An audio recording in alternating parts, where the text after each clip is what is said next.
Well, hello. How are you? I hope you're doing well. I'm okay. We're quickly approaching to the football finale. Yes, Super Bowl. Hopefully you've been keeping up with all the teams, if that's your thing. I've been kind of keeping up and then I haven't been keeping up, but I'm one of these people that watch the fourth quarter and then I get all excited because then you really see if it's a blowout game or if it's really close. So I'm looking forward to it, even though I think that it's fixed. I always think it's fixed. There's always a little bit of conspiracy theorist in me. So anyway, I just took a good little break and we just finished our 5-part series on grief. And we're moving on through this 2025 year now. And someone had brought up to me that, can you address something with regards to being a caregiver for a bedridden patient? I said, I know a little bit about that. Actually, I know a lot about that. And I know a lot about a little bunch of stuff, and then I just know stuff. Anyway, but I didn't know that I would be needing it. When I was my mom's caregiver, she was mobile. She was able to move around. She didn't have really any issues. She had a little rolling walker that you could kind of sit on as well. So she was able to move around. The problem with her is she didn't think that she needed it. And I think that's a majority of patients. You find out when you're a caregiver, they don't think so. But, you find out that there's handprints on the walls and on the refrigerator and everything else because they're too busy holding on to everything because they don't think they need the walker. That's like, yeah, you need it. But my mom ended up using it and found it quite useful not because she felt that she needed it. It worked as a really good caddy if she wanted to move her food and not go back and forth. She felt stable enough that she could put her stuff where the seat is, and then she can move herself around. It's like a little rolling cart for her beverages and her food and whatever else. I thought, you know what? I'm not even going to fight it anymore. I'm just going to say whatever works. As long as you're using it, I can't argue with it. So she used it. Problem is that she spilled something. She didn't really clean up after herself. And it was a tug of war. It was a tug of war with understanding a person's reliance on what was there available and that kept them independent. And that is the biggest fight you will probably ever find yourself in if you're a caregiver, is for your loved one to realize that they are no longer independent, but they are rather dependent. And it's the last thing they want to be, at least for my parents, both of them. Oh my gosh. When my dad needed to take his driver's test, he was so nervous that he would fail it that he literally spent all day at the DMV and studying his little book for his tests so that he knew to take it. And I remember he told me, Carolyn, I'm at the DMV. I said, Dad, I don't think they're even open. But he got there way before they were open and he took the test. He did not make an appointment, so he waited. And I'll be darned, the guy passed. And I freaked out. I'm like, you passed? Because by this time, the doctor was already saying, I don't think he should be driving anymore.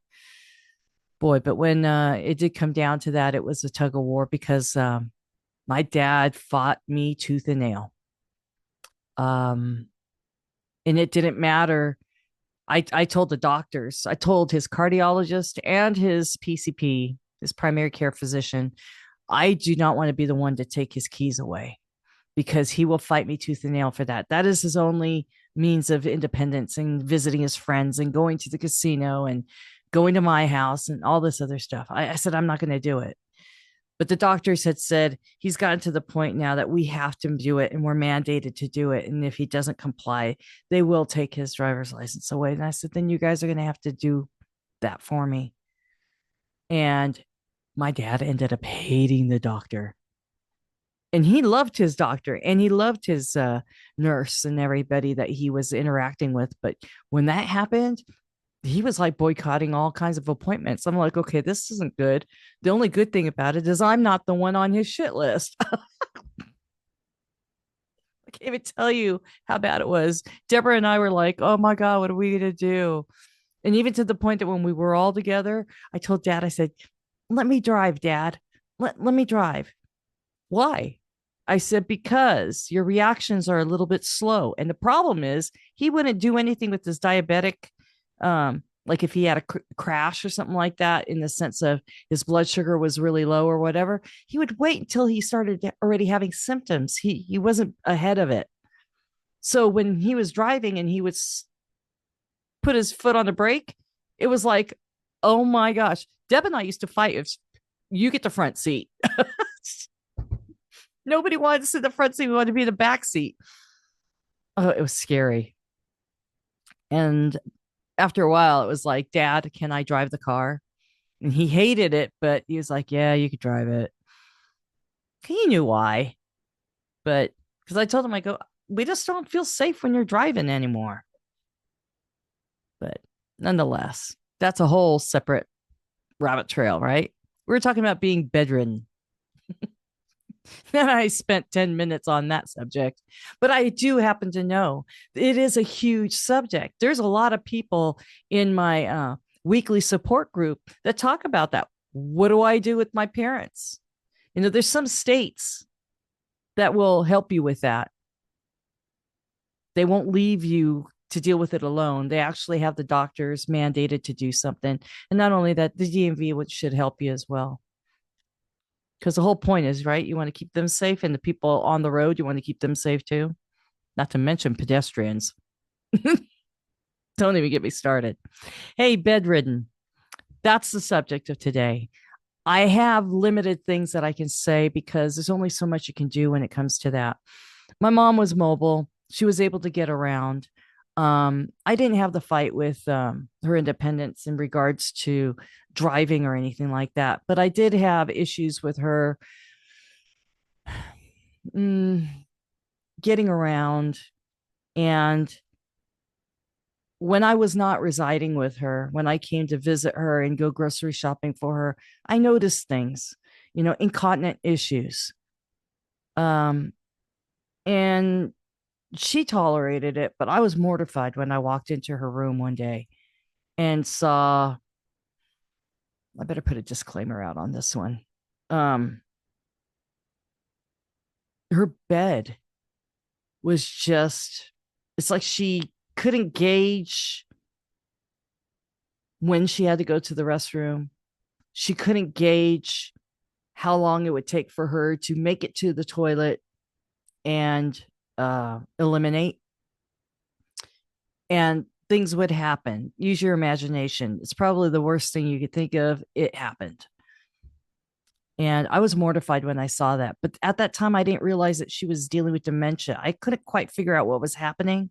And we would get into these arguments of how could you be this way, or how could you live this way, or why would you do this? And again, I'm trying to reason with someone that has no reason left in them when it comes to that. Not only that, my questioning her made her embarrassed, which then made her defensive, right? And but there was a point in time where we worked things out. She realized that she needed help, but it took time, a lot of time, and it took patience on my side, which I was lacking. I'm not proud of it, but I was lacking. And at one point, Deborah said, "You know what? Why don't you get your mom a commode?" Because when she travels for work or something like that, she can't be there to actually help me. Because when it got to the point where mom was bedridden, she lost muscle mass and it created atrophy in her legs. So her legs couldn't even support her anymore.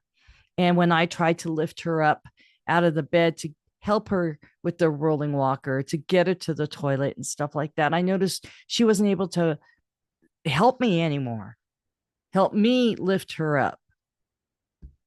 And honestly, what I was doing is I was taking her, positioning her, the bed, which was electric, to go up and down so that she wouldn't have to push herself up with her legs or sit down. I would have the bed do everything for her. So she basically barely had to just stand up, and I could support her, move her to the wheelchair, roll her to the bathroom, that type of thing.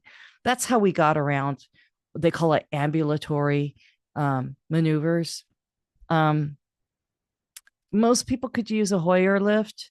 And if you're not familiar with the Hoyer lift, it's basically a sling that you put underneath the patient. And you could either do it electronically or you could do a hand crank.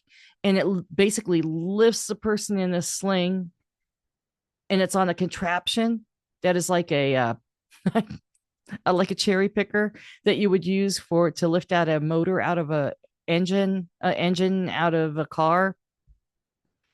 Um, but this is like, it's, I don't even know how to describe it. It basically is a sling attached to a machine and a mechanism, and when you crank it, it lifts the sling up, and you can swing it over. So it actually helps maneuver the patient out of the seat, the bed, whatever, and then you could swing them over and then lower them down like into a chair or a wheelchair or something like that. But I never did use that for my mom. I know people that are caregivers that do that when their patients are their loved one is sedentary, not able to move. But mom's legs got pretty bad to the point where she couldn't move. And I was fortunate enough that mom didn't mind being in bed and watching TV. And she didn't, we took her out. Um, and managed to get her into the wheelchair, and we would roll her to the car, but even then it was hard to get her from the wheelchair into the car. Um, but the bedside commode I did end up getting. Medicare ended up covering it. Um, I had to pay maybe $10, $12, but I never did use it because mom ended up using a lot of diapers. And what I wanted to say about being bedridden is the wheelchair we bought off of Amazon. Deborah have found it on Amazon, and it was actually they call it a transport wheelchair. Most people think of wheelchairs with the big wheel on the backside, but I had to learn this too through this experience, that's if you're rolling yourself, right? If someone else is pushing you, which is the case with my mom, you call it a transport wheelchair. They're actually four little wheels, not two little wheels in the front and big ones on the back, right? Because you're moving yourself around. That's why those wheels are bigger. So you can just reach over the side and roll yourself. But when in a caregiver mode, you use a transport wheelchair. Okay. I ended up buying that. Um, the hospital bed that we got was from a garage sale, and it was electric, and it came with the it was awesome actually. I used it with both my parents. Even when they didn't need to use it, they used it. It was very comfortable. The only difference is with my mom, I ended up getting an air mattress so she wouldn't get bed sores, because at that point, right, she's bedridden. So you have to think about that. You can't lay in one position for a long time, because what it does is your skin breaks down. And I didn't want her skin to break down on her backside, on her back, or anywhere like the heels of her feet or anything like that, because you end up getting what they call pressure ulcers. And those pressure ulcers turn into very um, thin skin sores, and you'll start to see like a bruise or blood pooling up there. And when that breaks open, that turns into a wound. And then you have a dealing with the bed sore and possibility of infection. So with the air mattress that I got on Amazon as well, that helps for blood circulation. And it's important when you have a bedridden patient that you move the patient on their side, left to right, make them move around so that it's not in one spot. Now, one thing I did learn, and this is very key, when you get the air mattress, because it looks like egg crates, but it's the entire length of the bed. Um, you have to do it by the person's weight. And I had it pretty much at medium setting because it's like a dial, like a timer dial. I had it right in the middle. I thought, oh, medium. Well, I didn't know this, but because my mom is pretty small in stature, I had it medium, but you do it by a person's height and her weight. She was already pretty light, if you will. And you're supposed to put it on the least amount of pressure. Well, it started to make up, like her body started to take the shape of the air mattress. And I freaked out because when I rolled her over to clean her and change her diaper, I saw this big old welt, but it was the shape of the air bubble. And I freaked out. I thought, what is that? To the point that my sister-in-law, who's a nurse practitioner, came over. I go, Charlene, what is this? And she goes, it looks like a mass. I go, holy crap. You think she has a mass? She goes, well, I don't know. She goes, and it was solid. But when you're laid down for a certain amount of time, your body will take on the impression. Like, did you ever sleep really heavily and you're just passed out? And all of a sudden your skin starts taking the shape of the bed sheet? It's really no different. The difference is you're on a air mattress. It's kind of like an egg crate. And if you're not moving around much, your body will take on that shape. And that's exactly what happened with my mom. I can't tell you how relieved I was that it was just that, because when I lowered it, and I found this out through our support group on Care Blazers, that someone said, oh yeah, you need to do it, uh, based on her weight. And I think at that time, mom was under 100 pounds at this point, and I had it way too high. And it went, sure enough, it went away when I lowered it. So that's something to think about too. Oh my gosh, the stuff that you go through because you don't know, and you learn as you go. Um, Bedridden. I learned there's mattress pads, mattress pad covers, mattress covers. They're all different. One is a mattress cover that actually zips up your mattress and it's waterproof. So if anything does happen, due to incontinence or just food or water or juice or whatever, it'll protect the mattress from being soiled. So you can get it at Walmart. But it's an actual mattress cover, and it's like you're putting your mattress inside a Ziploc. Then you've got the mattress cover itself, which we're used to, right? You put that on there, and then you put your regular sheets on there. But there is something called chucks, or you might, for people that have pets, you might be familiar with it. It's like pee pads, right? But they're all the same. They all catch liquid. They have disposable ones. They have ones that you can wash and reuse. I'm all about the disposable because I don't want to do laundry if I don't have to.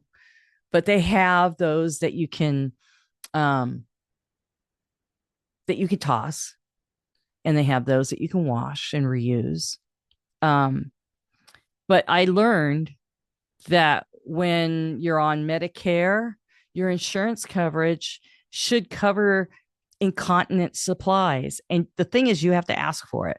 So if you contact, I had Medicare and Medi-Cal, which is nationally known as Medicaid, right? And I asked, I said, what kind of benefits does my mom's insurance have that I can get supplies? Supplies being diapers, pull-ups, pads, like underpads, booster pads. They go in the underwear, kind of like a maxi pad.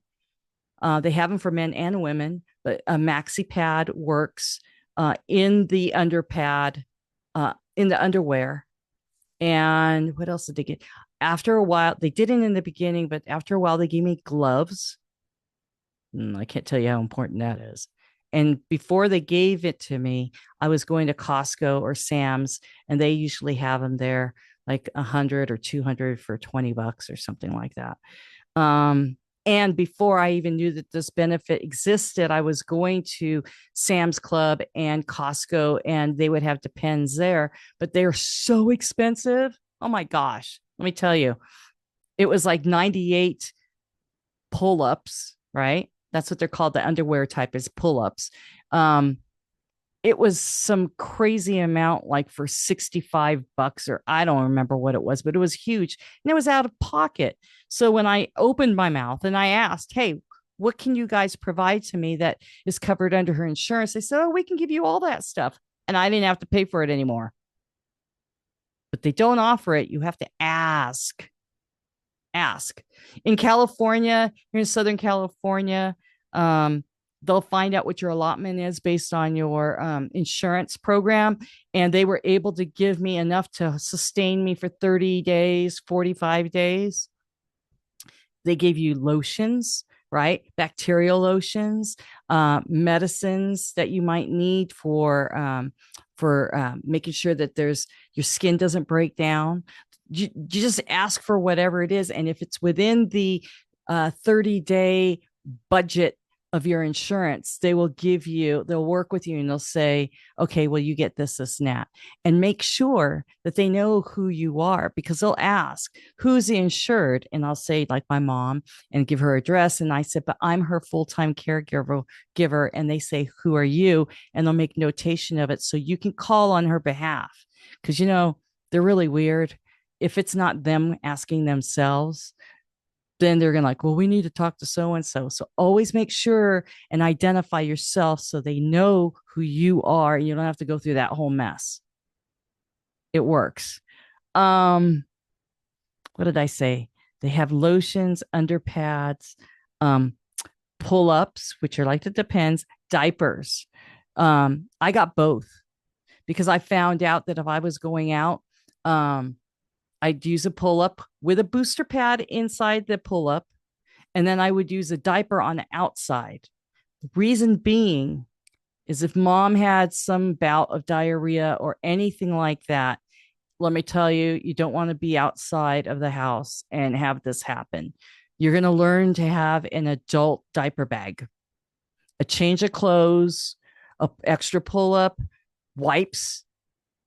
They did not come with wipes, but I went and I bought baby wipes by the case at Sam's Club and Costco. Take one of those, stick it in the car. They're good for everything, but literally, you don't want to be caught outside without having a diaper bag and a change of clothing for your loved one outside the house. And when you have a diaper on, it can, this sounds gross, but it can seep out. And that's why you double up. And somebody told me that, and I couldn't comprehend it. It doesn't catch it. It doesn't. And they said, no, you want to make sure that you're covered because it will seep out. And boy, did I learn, it does seep out. Oh my God. But anyway, Deborah was kind enough to build a ramp for the wheelchair, so always find a place, you got to consider that too, that somebody's got to build a ramp so the wheelchair can go out and come back in. I used a bed alarm. At the time that mom was able to get up and out and she was mobile, there were times where she would lose track of time, or she'd be doing sundowning, where she couldn't, her circadian rhythm, I think it's what it's called. It was completely messed up. Time changes on the West Coast. Oh my gosh, that totally screwed up her sleeping schedule. I mean, she'd be up in the middle of the night thinking it was brand new day. Well, she's right. It was a brand new day, but I was still asleep. No. But I did get a bed alarm. Deborah looked it up on Amazon and she said, "Hey, Carolyn, this bed alarm is battery operated. It's wireless up to 50 feet. And what it is, it's a plastic sheet that goes over the mattress. You position it where her rump is, right? Because the minute that there's no pressure on this plastic pad with a sensor on it, the sensor's off to the side of the bed, it triggers a speaker alarm, if you will, that kind of rings or whistles, and you put that close to where you are at. And there's been plenty of times when I put it next to my room, and if mom did anything, it would wake me up, and I'd know that she was either moving around. And at that time, I had a camera in her room, so I could see, is she getting out of bed? Did she just maneuver herself a different way? Something happening? And there were times where she thought, mind you, she couldn't walk, but she didn't think that she couldn't walk. She thought, I'm not going to disturb Carolyn. She was sweet that way. I'm not going to disturb Carolyn, but I'm just going to go help myself to something in the kitchen, not even realizing she couldn't even walk. So, and that happens quite a bit with dementia patients. They still think they're okay. They still think that they can maneuver. But the reality is no. So, and last thing you want is someone to fall.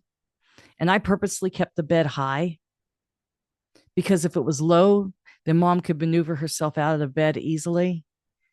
And this way it gave me enough time to race over to her, and I was down the hall. Um, Also on Amazon, Deb had found a call button. And this call button is a speaker that's also wireless that had a button that I attached to the bed. Usually you put it around your neck and you push the button and it'll trigger a sound effect. So mom didn't have to go, Carolyn, or yell at me or, ring a bell or anything. Like this thing was battery operated. It was wireless, got it on Amazon. Um, that was actually very helpful.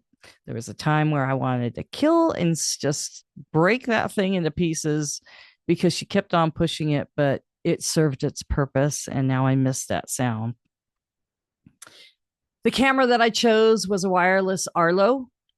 There's plenty of ones that exist these days, but that one happened to work for me. Excuse me. I'm trying to think what else we were doing. I mentioned Charlene. She was a nurse practitioner. Got tickled. She taught me how to change bed sheets when there is a bedridden patient. She goes, actually, it's pretty easy. And at first I thought, oh, this is going to be tough, but it actually is pretty easy.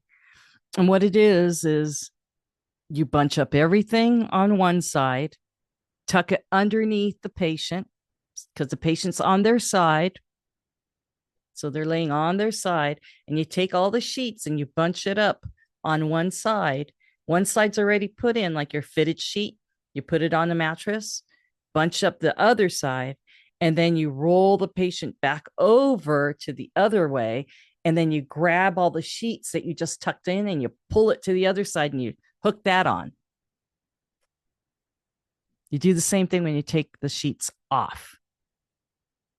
And then you make sure that you have your underpads underneath the fitted sheet, right? So if there is an accident or anything where you see that they might spill, my mom had when I finally got the hang of things, infrequently she had accidents in the lower extremity of her body. She had more accidents up towards her shoulder and her head because she figured, I'll just drink something while she's laying down. Of course, she's going to drink, but it's going to dribble down and it ends up right here. And it just, it was just,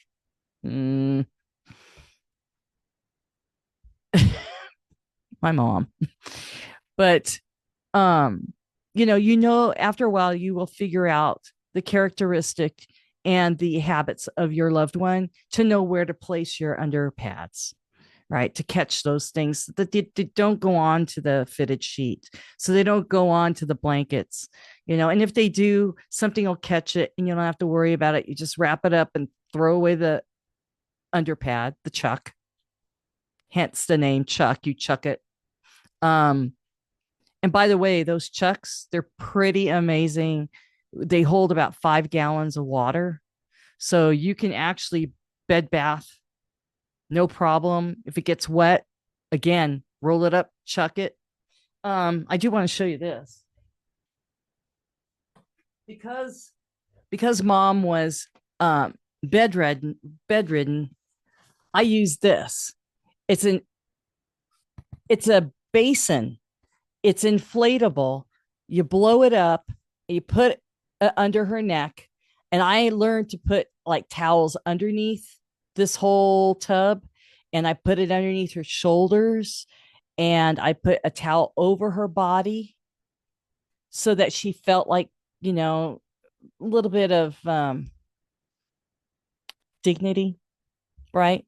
And you got to remember, they're cold, their skin is thinner, and their skin is sensitive to temperature. So I always had towels on mom on top of her, and I made sure that she had towels underneath her shoulder area and then underneath the basin, so that as I'm washing her hair, if something dripped down here and it went down here, that the towel would catch it underneath.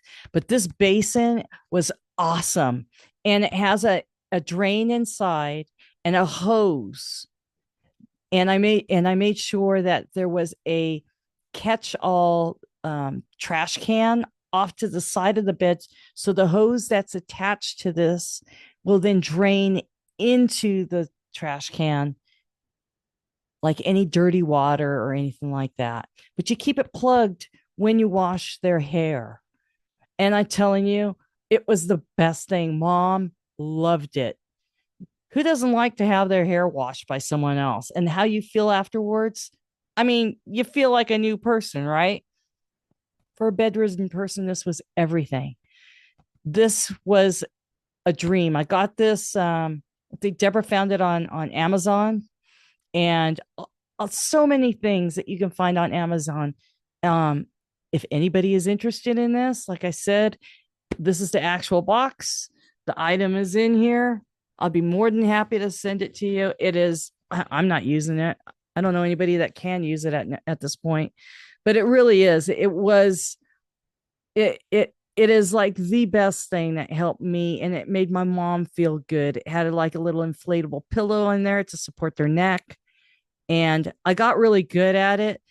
I would first wet her hair so there'd be clean water in there, and I would use that with the scooper to, continue to keep her hair wet. And then when I did use shampoo, then I would have a pitcher of warm water, and I would put that warm water into another cup, and I would rinse her hair with the shampoo so that when the water was dirty, I wouldn't reuse the dirty water, right? Let's think about this. So you put clean water and it would catch it all into this basin. And then I would pull the plug inside this basin, and then the hose would drain into the trash can, and I would just dump it into the tub. This thing was amazing. So something else to consider. Um, if anybody wants it, I'll ship it to you. Just let me know. Put it in the comments. Um, Really, I think that's about it. You know, um, that's the other thing too. I have an electric hospital bed and all the things that go with it, even a hospital tray. It's in storage right now. If anyone's interested in it, it is something that both my parents absolutely thought was the most comfortable bed. And actually, when my mom passed, I slept in it. Um, it is a comfortable bed, and It actually became a lifesaver because before my parents actually needed it. I mean, yeah, Medicare and Medi-Cal will provide these things for you, but they usually provide it at the time of hospice, and it's free. They'll deliver it and they'll pick it up at when you don't need it anymore.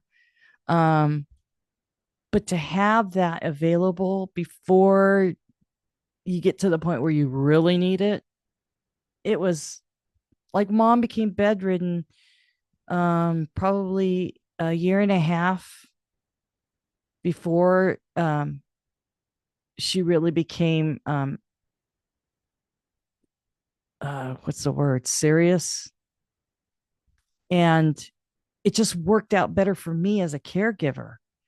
I was able to, it was able to help me get her into the bed by raising the bed or lowering the bed. I mean, it literally worked for me as a caregiver, because I actually think that if she was in a regular bed, I would constantly be bending over the bed and lifting her up. And let me tell you, even though she was under 100 pounds, dead weight is dead weight. This is not a person that has muscles. If I could do this, there ain't no muscle there. And let me tell you, my back took its toll on my back. So I'm grateful that I had the hospital bed to be able to go up and down. And my mom loved the fact that her feet could go up, her head could go up. I mean, it was, however, she was comfortable. She loved it. My dad loved it, but it's sitting in storage. Hit me up on the, if you're in Southern California, let me know. Hit me up in the comments. Um, I'm trying to think what else, but that basin was fantastic. I ended up giving away the commode. I didn't need it. I never even opened it. Um, but yeah, incontinence supplies. I'm just going to tell you guys, call your insurance company and ask them for benefits, incontinent benefits. Trust me, it'll save you out of pocket expenses like nobody's business, and ask for what they can provide. Again, I ask for pull ups, diapers, underpads, um, gloves. I ask for lotions. Um, that's the thing. It's there and they deliver it to you. And they remind you, hey, you're ready to order every 30 days. We'll send you, and you will end up with a lot of supplies that you don't even need to reorder certain things, or maybe you do. So you'll get the hang of it. And they deliver it to your doorstep. I can't believe how much money it saved me, because I was the person that was putting it, was out of pocket at Costco, spending the bucks. There's no need for that, right? I think that's it. At the bed alarm, the call button was huge. And hey, kudos to you guys. The caregiver job is not easy. I had to learn as I went along, and I'm just sharing things that I learned. And remember, you got to take care of yourself. I can't tell you how exhausted I was. And I still think, even though mom's been gone since June, that there's still some residual exhaustion that I'm going through. It's real. But take care of yourself. And there's a way to work smarter, not harder. Right. So if you have any questions, hit me up on the comment section down below. Um, I will answer you back. And if you need any further information, I will try to place it down in the comments below as well. In the meantime, remember to be blessed, receive that blessing. It's there for the taking. And always be good to yourself. Okay? Got to take care of you. Take care, guys.